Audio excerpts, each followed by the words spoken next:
Dragon Ball Super, episode 72. Will there be a counterattack? The Invisible Killing Strike. The continuation of the last episode where obviously Hit was hired to kill Goku. And we obviously got the answer for that within this episode, and we should have predicted it.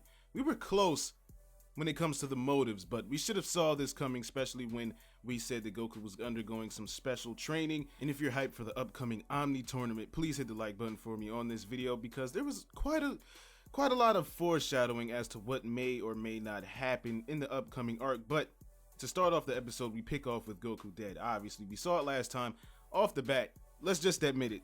The way Goku revives himself is complete bullshit. Like, I don't even think that was like a last minute idea. I'm sure they planned it out, but they were like, let's not just get too complicated. Let's just keep it Dragon Ball Z. Let's just have it say, oh, well, that was kind of smart of Goku being a fighting genius. I don't know. I didn't really care. It didn't bother me too much, but come on. That was bullshit. So he brings himself back. Everybody's like, oh shit, you actually did it. You figured it out. Yeah, you know. I set off a Ki blast. He sets off to go fight Hit again, saying, hey, you technically didn't kill me, so don't run off. 3-second rule. I came back. So he tempts Hit again to fight him, and this time they're fighting in the woods because that's where assassins fight. They like to be sneaky, and he's hiding his Ki for some reason, right? It's an obvious assassin technique that I actually like, that they demonstrate that Hit is not just an assassin because he's so powerful or so fast, or he has just one technique.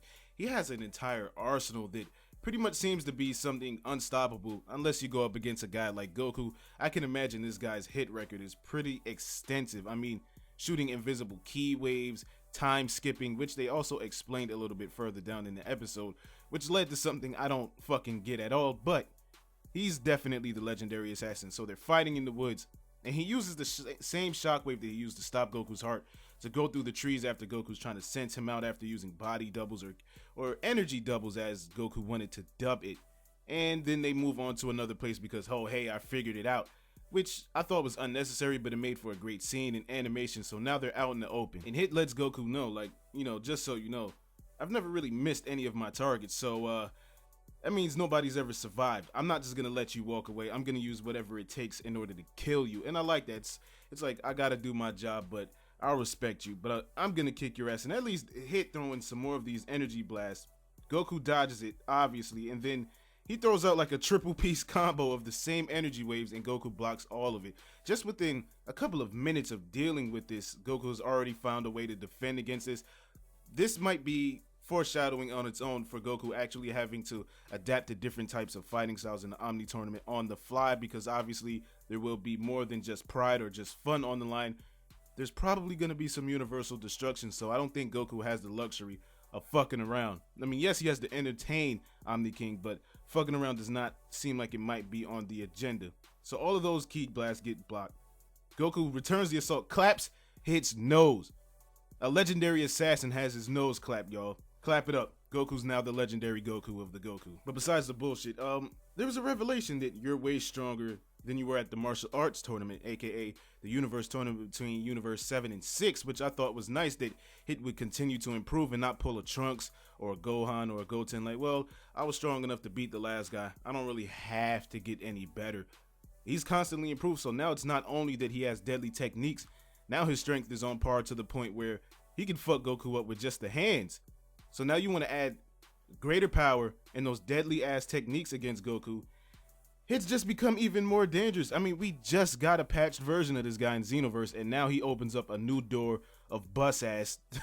So go ahead and make that DLC available. I'll get my credit card. And a side note to some more foreshadowing, I don't like what they're doing with Vegeta at all in this little instance where he's still training with Whis, obviously, but he decides to trade. Instead of doing 3 more rounds of his quote unquote training, he offers Whis a stake to skip that and get to quote unquote special training.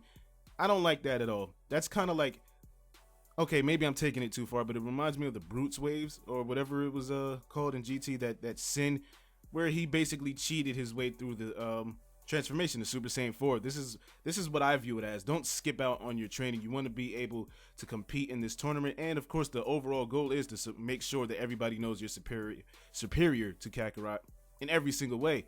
Goku ain't skipping no training, so why would you offer a stake just to fast forward a little bit? As much as a fighting master as Vegeta is, I saw that as a wimpy way out, but maybe his arrogance is getting in the way, maybe it's his heart.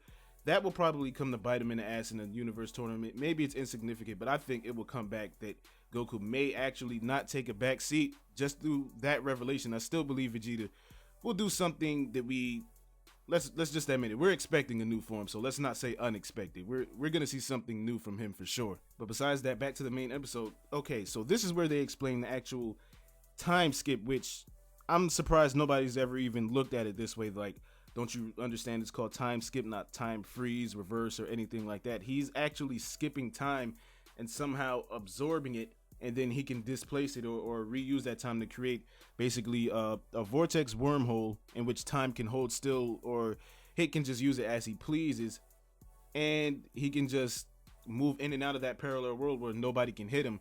But once he comes out, he can attack you.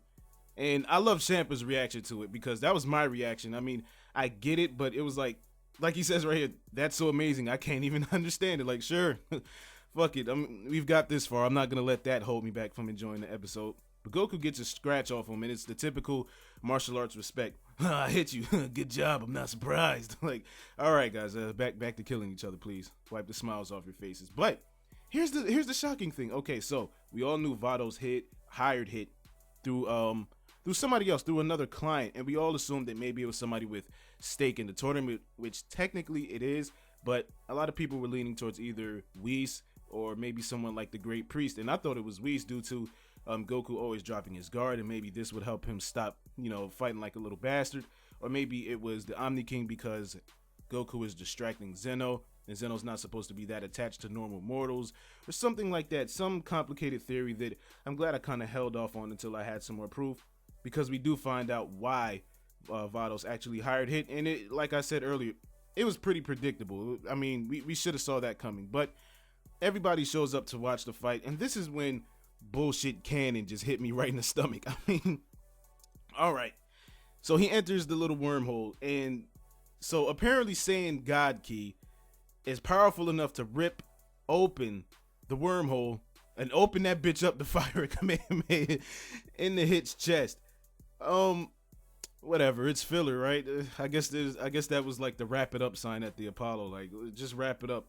Doesn't have to make too much sense. While it looked great, it was shiny as fuck, but it's like that's how he beats it. He just powers up the hole and just breaks that shit open. Okay, whatever. So they square off. Hit is technically defeated. Goku's been killed, so I guess that's a 1-1 for them. And the contract is then revealed that who hired Kakarot? Who hired you to hit him? And then they suspected Vegeta to do it, like, you hired him to fight Kakarot, which is more of a foreshadow on top of that, because it's like, oh, why would I hire somebody else to kill him? What, you think I can't do it? I swear there's so much build up to this character. And there's something else that I forgot to mention real quick. You seem to enjoy fighting Hit more than me. I also think that's going to lead Vegeta to be motivated in that weight room in the training with Whis, because, I mean, he's supposed to be the #1 opponent to Vegeta. Goku is the man to beat. He's not necessarily training to beat Krillin, he's training to beat Goku. So if it's like Goku's not even worried about him, it's kind of like spitting on his shoulder, like, move out the way, boy, real problems behind you. It's kind of disrespectful, and I see Vegeta not taking too kindly to the thought of that. But yeah, we figured out Goku hired Hit to kill him because that was the only way to get Hit to fight at his full potential, and Goku has that training in. So I believe Hit will return in the Omniverse tournament if he's not banned or on the run or something like that, and he'll probably come back with a new bag of tricks. Now, prediction time. How badass would it be if somebody from like Universe 4 comes and destroys Hit? Then you automatically know, well, shit, we've been training for him. Who the fuck is that? I think that's going to happen because Hit has been hyped up so far. I don't think he's going to get the Vegeta treatment where he's just used as a punching bag. But I do believe somebody shocking is probably going to wipe the floor with Hit, thus far taking him out of the equation as somebody that, oh man, we got to face him. It will draw the attention to some of the other universes, since he pretty much owned the Omni tournament. Well, not the Omni tournament, the Universe tournament between two universes. He was the only real issue from the get-go. He was just like a one-man squad. So yeah, there's that prediction. But all in all, as far as the art goes, the art was kind of wonky, but I don't know. The episode was entertaining enough because we did want to see Hit go all out. There was the argument that what if Hit went all out? Would he be able to kill Goku Black? And honestly, the last episode alone showed that, yeah, it's possible. If you still have doubts after this episode, You know, I'm not gonna insult anybody, but just cut it out, okay? Hit will obviously dog Super Saiyan Rose no matter what it is, because he doesn't have the strategy like Goku does. But then we get the previews for the next episode, which I'm gonna try to get excited for. It's like, all right, it's Gohan episode, but it's about a movie. It's not a, oh man, is he training? It's not inside look at Gohan Piccolo reunion or anything like that. It's more of bodyguard security for the movie. Hopefully something nice or funny turns out of this one, just like the baseball episode. That's what it will probably lead to, but we'll obviously see in 2 weeks, not next week, because I believe it's New Year's. But I don't think anybody's in a rush to see that episode. But let me know what you thought about the episode that just aired down below in the comments. Remember to hit the like button if you enjoyed the video, and subscribe for more videos on Xenoverse. I mean, not Xenoverse, Super. I'm getting back to Xenoverse. I just got a PS4 Pro, and I've been enjoying the shit out of that. But I'm about to hit up Ranked again. If you're into that kind of thing, once again, thank you for watching. Until next time, I will catch y'all in the next video.